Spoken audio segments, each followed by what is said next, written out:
Hi, I'm Amber Gustafson. I ran for Iowa Senate District 19 in 2018, and I'm here today to share some tips with you about how to work with the media as a candidate. So the media can be a great ally. They can also be they can definitely keep you on your toes, and their role in campaigns and in politics and government is really, really important and really crucial. And so it's important as a candidate and as a leader to have a good relationship with the press. And I think that the politician whose relationship with the press I really admire the most is former President Barack Obama. While he was in office, he had a very collegial relationship with the press, and the press weren't necessarily always kind to him, but he worked to have a friendship and an open line of communication with the press. He understood as well what the role of the press was in our democracy and in his work with them. And so I think that his example is something that you can look to as a way to relate to the press. So I have a few notes written down here. Just a little bit of background on me. So I'm a graduate of the Greenlee School of Journalism at Iowa State. So I do have some background in journalism. I started off in the TV production side of things and then moved over into public relations. And right now I'm getting ready to pursue my master's in arts and communication, public policy and advocacy at Drake University. So a little bit of background in communications and working with the media. And in addition, I also am the former chapter leader for Moms Demand Action for Gun Sense in America, and so worked with both the media team for Everytown and then several local and national journalists as part of my role with that as well. So lots of experience working with the media in different ways. So like I said, I've got some notes here. As a candidate, I would strongly recommend that you start working on developing a media list. So this is a list of contacts of people that you can reach out to with their phone numbers and email addresses close by, perhaps links to their Twitter accounts and their Facebook accounts as well. Most journalists are very accessible. It's usually very easy to reach out to them, but having all of that information and knowing what beats they cover is really important to have that close at hand during the campaign. And so obviously go to the website for the various media outlets that you want to have contact with, find out who covers politics, government, legislature, all of those sorts of things, and keep that information handy so that when you have something important you want to say, you know right where you can get that information and you're not wasting time searching for it on the internet. So don't forget, we have a lot of different types of media out there. Used to be it was just the newspaper, then they added radio, then TV, and now we have lots of online outlets as well, blogs and that sort of thing. So don't forget to reach out to online outlets to share your story as well. Also, think about college newspapers. The Iowa State Daily was super great to work with as a candidate, and they do a lot of great journalism. And sometimes stories that are placed in college newspapers can be picked up by larger media outlets. So don't overlook college newspapers. Also think about your wire services like Associated Press, Reuters, and those types of things. They have bureaus in your area, and so you can reach out to them if there's something that you want to get out onto a larger national stage. Doesn't mean that they'll necessarily pick it up and run with it, but you certainly can reach out to them and let them know what you have going on. If a reporter contacts you, first thing first, respond right away. Reporters work on deadlines and they need to hear from you as soon as possible, even if the answer is no. If you don't want to be interviewed, you don't want to take part in the discussion, that's perfectly fine, but let them know right away so that they can move on to somebody else. That's just a professional courtesy. And the next thing I would tell you is if a reporter calls you, before you respond to them, Google them. Find out what outlet they work for, find out a little bit about them. You can look at their Twitter information, you can look at their Facebook and that sort of thing.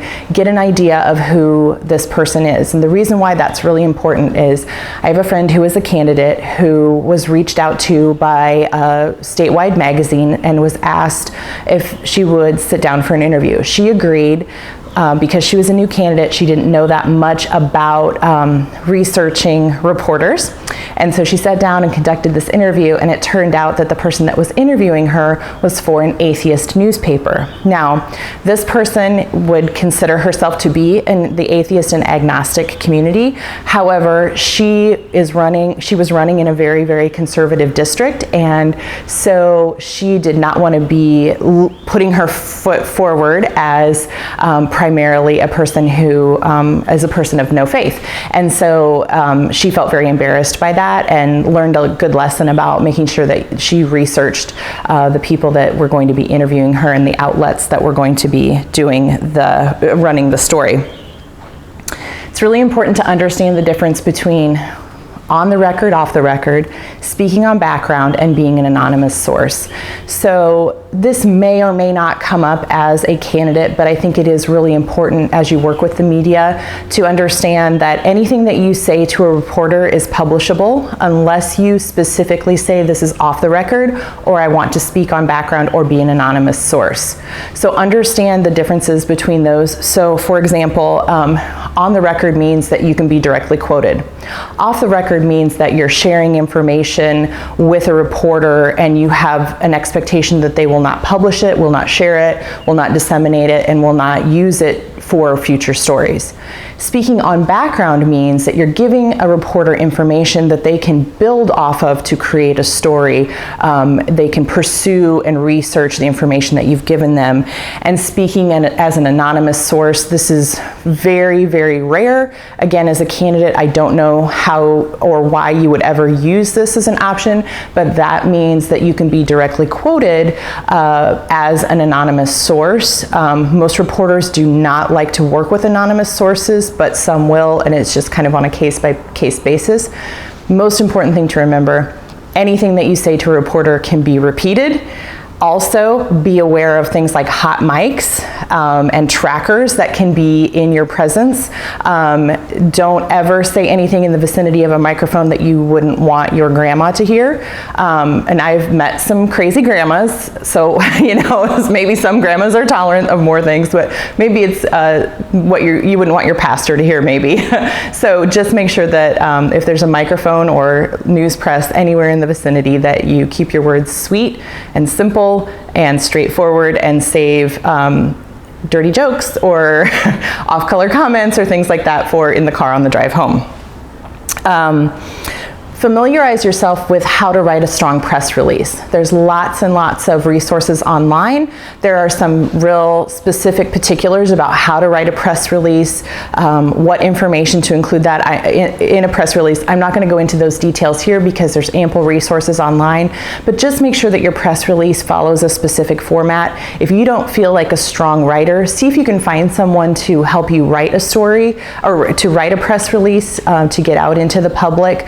And in front of the media. A strong press release can have a lot of impact, so make sure that you understand how to do that. Letters to the editor. This isn't specifically working with the media, but it's another way to get your name out there. Letters to the editor can be really powerful if you keep them under 250 words, have about 2 to 3 main specific points, make them very personal, and obviously always sign them. Never send an anonymous letter to the editor. It will never be published.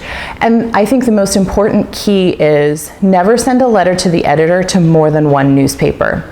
If you send a letter to the editor to the Des Moines Register and also to the Cedar Rapids Gazette, and both papers publish it, they will probably never take another letter to the editor from you again because they want exclusive content. So just be mindful of that. I know people that write one letter to the editor and then disseminate it to every single newspaper in the state. Those letters never get published.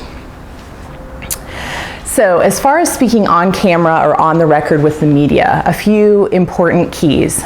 Before you go into your interview, make sure that you know what you want the headline to be. Have that in your mind before you start, and make sure that you articulate that as you're going through the interview process. Every time that you are given a question that I don't want to say don't want to answer, but are given a question that you feel is irrelevant or perhaps kind of a gotcha type question, always go back to your headline. Find a way to pivot back to your original and most important thought. Oftentimes the media, especially on local and state type races, they're not out there to try to get you. But sometimes media can have a desire to sensationalize stories. And so it's important to make sure that you keep the main point the main point. And you can do that in a variety of ways. Some of that can be pivoting. So for example, let's say that a media contact wants you to comment on controversial comments said by another member of your party. And you don't want to get drawn into that fray. You just want to stay on track with your message. One of the best things that you can do is say, that is certainly very concerning, but what's really important is, and then talk about what you want to talk about. So practice a few of these different types of pivots. Practice a few of these different types of pivots as you go through your practicing ahead of time to talk with the media, and make sure that you feel comfortable. Obi, come here. Another piece of advice is don't have an annoying dog around while you're trying to film. There's actually another ball behind you too. He'll go for that one if you don't get it. There you go. Yeah, you just set him there.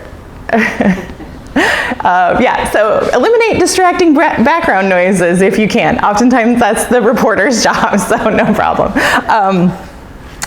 Always go into any interview with the end in mind. What do you want viewers, listeners, readers to take away from your time on camera? So make sure that you have a good soundbite in mind. It should be just a couple of seconds long, easily quotable, and that's a point that you can continue to go back to again and again, regardless of what the questions are. I always try to think about this.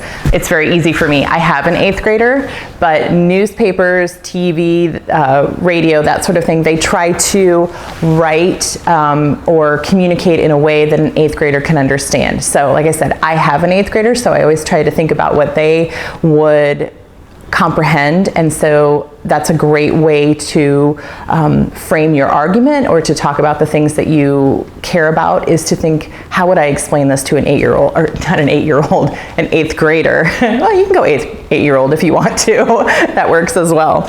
So keep it really, really simple. This is known as message discipline. You may hear this phrase used sometimes when we talk about candidates or people that speak on advocacy issues, having message discipline. Don't go for rabbit trails. Don't buy into illogical arguments. Don't spend a tremendous amount of time explaining why a statement or a concept is wrong. Continue to just go back to what you want to say, and to hammer down on the points that you have. And don't ever get into an argument with a reporter. I don't think that would ever happen, but try to maintain your composure. The media, they aren't our friends, but they are our colleagues, and so it's important to maintain a good working relationship, even if we might disagree with what they have to say. And it's okay to say, is it all right if I start over? Unless you're on live TV, then that might get a little bit weird.